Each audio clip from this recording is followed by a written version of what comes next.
എന്താ എല്ലാരും ഇങ്ങനെ? പേരെന്താ? എന്തോ പേര്? ആ, വിനയൻ. നാടെവിടെയാ? എറണാകുളം. കല്യാണം കഴിഞ്ഞ? ഇല്ല, എന്താ? എന്നെ കല്യാണം കഴിക്കാൻ വല്ല പ്ലാൻ ഉണ്ടോ?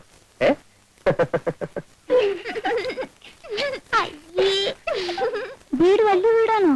ആ, അതെ. വീട്ടിൽ ആരൊക്കെയുണ്ട്? അച്ഛൻ, അമ്മ, അനിയൻ, പിന്നെ ഒരു അനിയത്തി. കാറുണ്ടോ?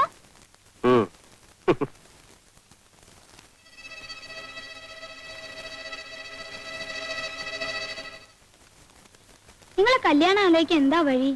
ആർക്കാ? ആ, അതിന് ഒരു സൂത്രമുണ്ട്. എന്താന്ന് വെച്ചാലേ,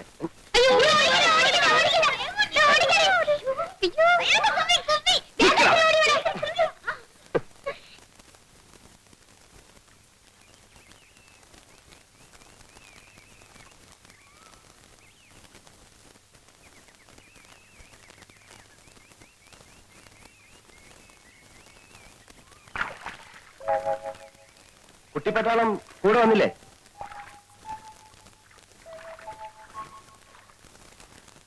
പേരെന്താ? പേരില്ലേ? അതെന്താന്നാ ചോദിച്ചത്?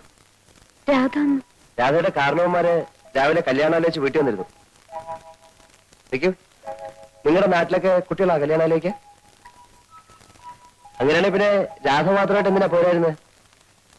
ആ, അവര് ചോദിച്ചതിനൊക്കെ ഞാൻ മറുപടി പറഞ്ഞിട്ടുണ്ട് കേട്ടോ. ഇനി എന്തെങ്കിലും അറിയണേ ചോദിക്കാ, പറയാം. ഏയ്,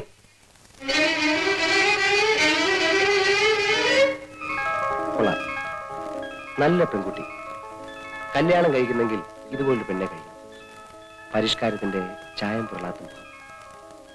അല്ല, എങ്കിൽ പിന്നെ ഈ കുട്ടിയെ തന്നെ ആലോചിച്ചാൽ എന്താ?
അല്ല, ചേട്ടൻ എന്താ കസേര പിടിച്ചിട്ട് വഴി മുടക്കിയിരിക്കുന്നേ?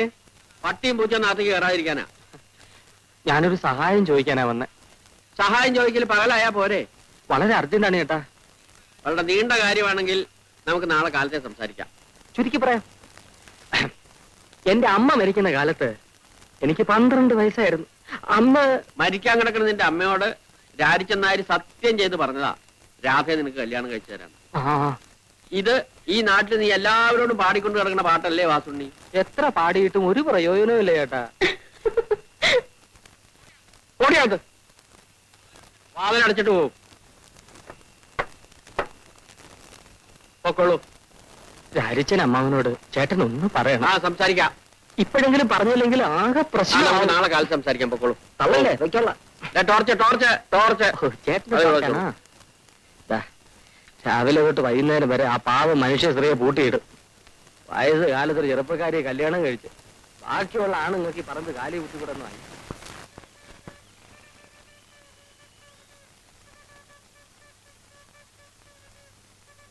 പാല്. നിങ്ങൾ തനിച്ചേ ഉള്ള? അതെ. ചേച്ചി എന്തി? ചേച്ചി വീട്ടിലുണ്ട്. എന്താ വരാത്ത? ചേച്ചിക്ക് നാണം. നാണോ? എന്തിനാ? എന്തിനാന്ന് ഞങ്ങൾക്ക് അറിയില്ല. എന്നാലേ ചേച്ചിയോട് ഇങ്ങോട്ട് വരാൻ പറയോ? പറഞ്ഞാലും ചേച്ചി വരില്ല. അതെന്താ? നാണം. ഞാനേ ഒരു എഴുത്തെഴുതി തന്നാലേ അത് ചേച്ചിക്ക് കൊടുക്കും. കൊടുക്കാം. ഇയാൾക്ക് ചേച്ചിയെ കാണണമെങ്കിൽ വീട്ടിൽ വന്ന് കണ്ടൂടെ? ചെലപ്പോ ഇയാൾക്ക് ഞാനാവും. അത് ശരിയാ. ചേച്ചിയുടെ കയ്യിൽ തന്നെ കൊടുക്കണം. ആ,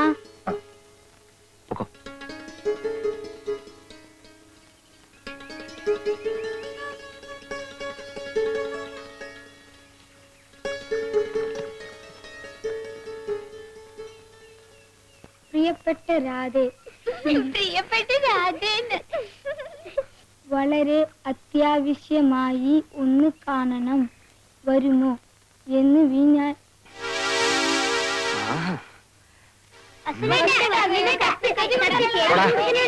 വീട്ടിൽ പോടാ.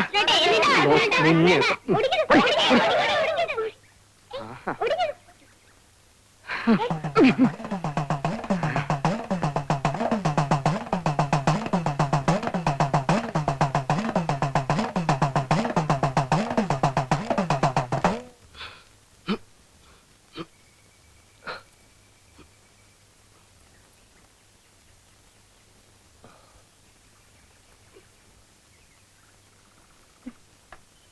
ചേച്ചി, അയാള് ചേച്ചിക്ക് ഒരു കത്ത് എഴുതുന്നു. എന്നിട്ട് എവിടെ? വഴിക്ക് വെച്ച് വാസുണ്ണീട്ടും വാങ്ങിച്ചു. നിങ്ങൾ എന്തിനാ കൊടുത്തത്? കൊടുത്തതല്ല, എന്റെ തട്ടിപ്പറിച്ചതാ. തട്ടിപ്പറിക്കാൻ എന്തിനാ സമ്മതിച്ചു? പോയി വാങ്ങിട്ട് വാ. ഇല്ല, പോടാ.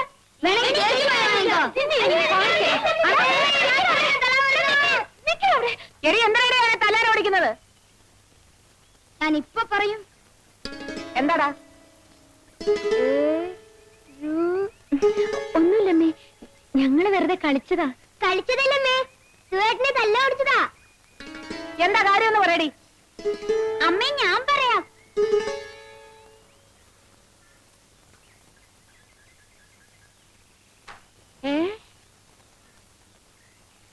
ഇവിടെ വാടി.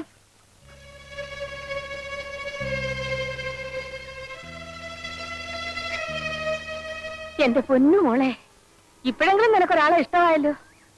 വാ മോളെ.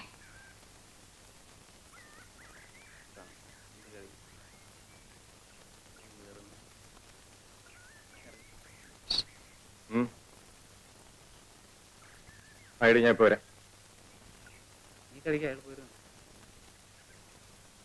ഒരാളെ ഒന്ന് തല്ലി തരണം. അല്ല, ആളാരാ? ആളെ ഞാൻ കാണിച്ചു തരാം.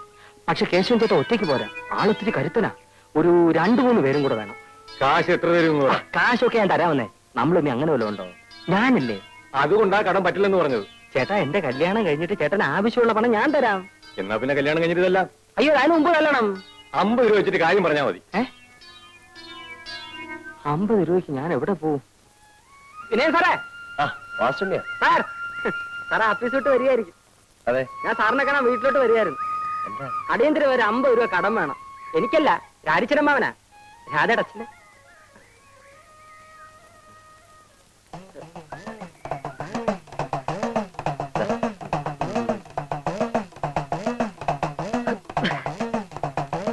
ഈ ഉപകാരം ഞാൻ ഒരിക്കലും മറക്കില്ല സാർ. സാറിന് 8-8 മണി വീട്ടിൽ ഉണ്ടാവോ? തരാനാ?